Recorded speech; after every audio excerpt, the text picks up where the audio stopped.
Hey guys, you got Crave here with a review of Elex 2. So we see ourselves continuing the story of Jax, and really the TLDR to this whole thing is that Jax is again doing Jax things.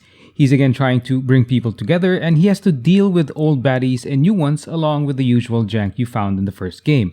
So if you like part 1, then part 2 will be for you. But of course, let's look at Jax's adventure in detail through graphics, story, and gameplay. The visual aspect has definitely improved from the first game. Environments look more consistent and more detailed compared to the first outing. One of the first things I noticed or I pointed out in Elex 1 was the lack of texture richness, but surfaces look so much better this time around. This becomes even more evident when you observe leaves, foliage, trees swaying or following the wind. The environment right now feels very rich in Elex 2. So I also mentioned in my review of game number 1 that most devs play around with lighting to give an impression that the game looks good or to make up for the lack of detail or polish in other areas. It's also better this time around as lighting and sun rays are more prominent and gives a livelier impression. Darker environments are also improved, especially when Jax gets into a conversation with others. By the way, the improvements in textures isn't only in the environments, it also applies to armor and weapons. This is a good change as I always thought the armor and weapons looked just okay or not too good in the first game. Now, one thing I wish they did better for this game number 2 is to enhance Jax's facial features and the expressions of the other characters or NPCs in general. Now, for the Jax part, he doesn't look as gritty as he does in the trailers. Obviously, it won't be a one-to-one look, but I was hoping for something a little bit closer to what we saw in the introduction of Elex 2. I would have preferred a rougher or more rugged look to Jax. Now, the second thing is the flat expression in general for the characters in the game. Now, Jax shows some pretty nice ones every now and then, but for the most part, facial animations look disinterested or flat.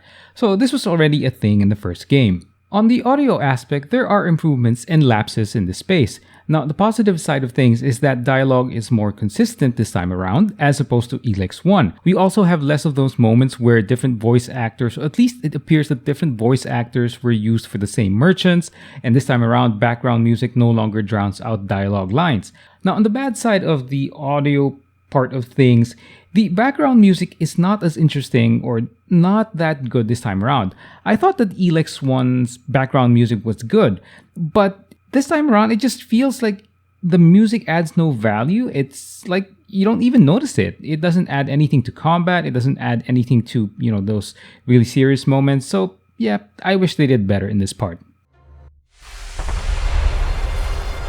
Kicking ass is always more fun when you're along for the ride. You say the sweetest things. Hey, we haven't lost yet, right? Let's make sure it stays that way. This is one sleazy place.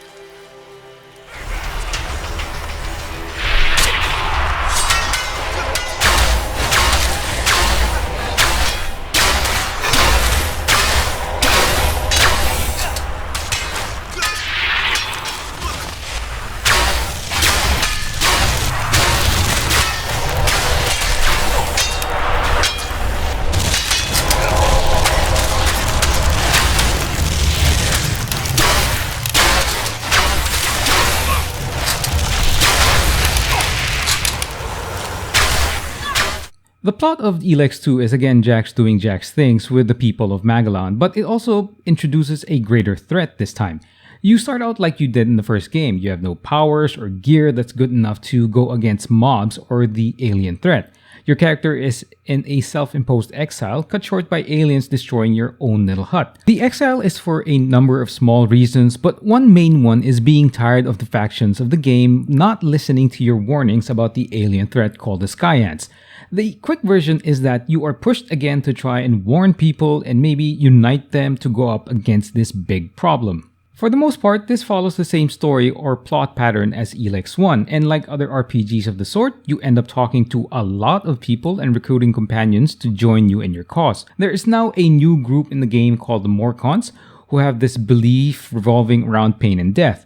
There's also a subgroup that functions like a thieves guild, or at least it seems to be that, but they behave more like a spy network across Magellan. Now, I'll leave you guys to figure that out for yourselves if you do decide to get the game. Now, one thing I will note is while Elex is known for the jank and awkwardness, there is a good amount of variety of personalities in the game. There are different backgrounds and motivations for NPCs, which adds to the richness of the storytelling aspect. As with the first game, side stories tie in nicely to the main plot. Also, Piranha Bytes maintain this thing where you might want to check out NPCs even after quests are marked as completed. I always like it when RPGs do this and tie off quests rather than just basically letting things be as if you had some supermarket checklist. Now, overall, the story portion of Elex 2 works, but I wish the introduction of Jax into the second game was done better. I mean, the main character starting from scratch really just bothers me. It seems like an odd thing for basically Jax and his personality to do. It's almost like an out-of-character thing similar to Joel from The Last of Us 2. Now, I won't say anything more about this as you might want to see things for yourselves when you get the game, but it just didn't seem plausible for me. I doubt that Jax would have been so unready, setting aside his gear, powers, and whatever that helps him to be ready for the creatures of Magellan. I guess the intro could have been handled better. From a gameplay perspective, there really isn't much of a difference between the first game and this one. So, Elex 2 is basically a third-person RPG approach that had a very bad camera angle at the start. The restricted view really isn't good when jank is a part of the gameplay. They patched into the game an alternate cam view, but I was probably already about to finish the game when I got the update. In any case, that was a welcome change, but they should have just simply added an FOV slider. Now back to it, like I said, Elex 2 feels familiar if you played game number 1. Now, you will start out very weak as I mentioned in the story section, but end up being quite strong towards the end. I will say though that I did something different in that I didn't join a faction this time around, which means I didn't get access to faction-specific gear and abilities. Now, that contributed to two things. The first one is that wishing I had other abilities to use like I did when I went with the clerics for Elex 1, and maybe the second one is that I had this feeling of being a bit weak or lacking in gear. You do have strong gear to purchase like the higher tiers of the Rebel gear if you don't pick a faction, but I wonder how different the combat experience would be if I went the same route as game number 1. In any case, I still felt strong before, towards the end of Elex 2, but I didn't feel as strong as I did in the first game, I think. At least that's what I'm thinking. Anyway, I also played it safe by going mainly with ranged weapons and of course making full use of my companion. By the way, you get your first companion much faster in Elex 2.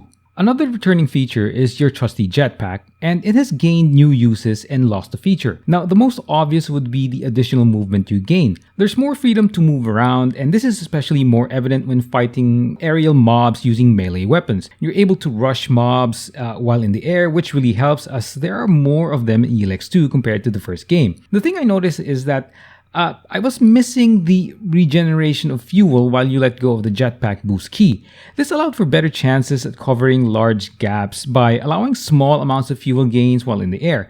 It's not a big deal. Yeah, I do miss it from the first game, but it's just something I noticed. Oh, and one more thing is the ability to automatically grab onto ledges. That's now a thing in the second game, but it's a hit or miss situation. Sometimes you do grab on, just latch onto a ledge, but sometimes you don't.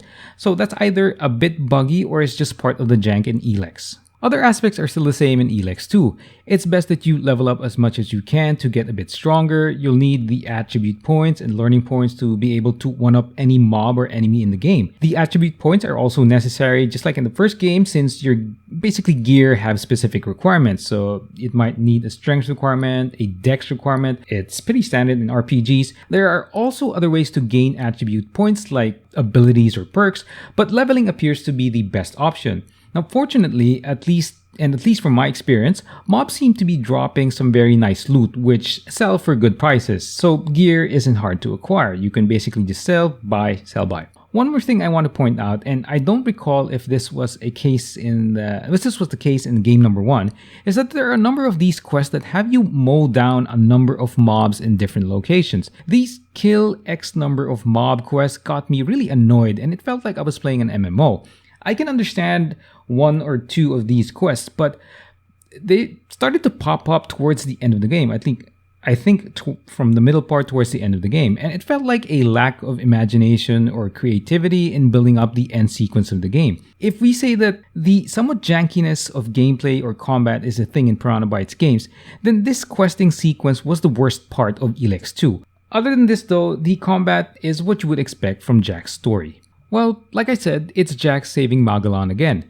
Now, Piranha has improved their game the second time around by a noticeable margin, but it remains to be a game with their style, which doesn't necessarily win over a lot of people. Now, choosing a release date close to Elden Ring or Forbidden West, I suppose shows their trust in their dedicated fanbase.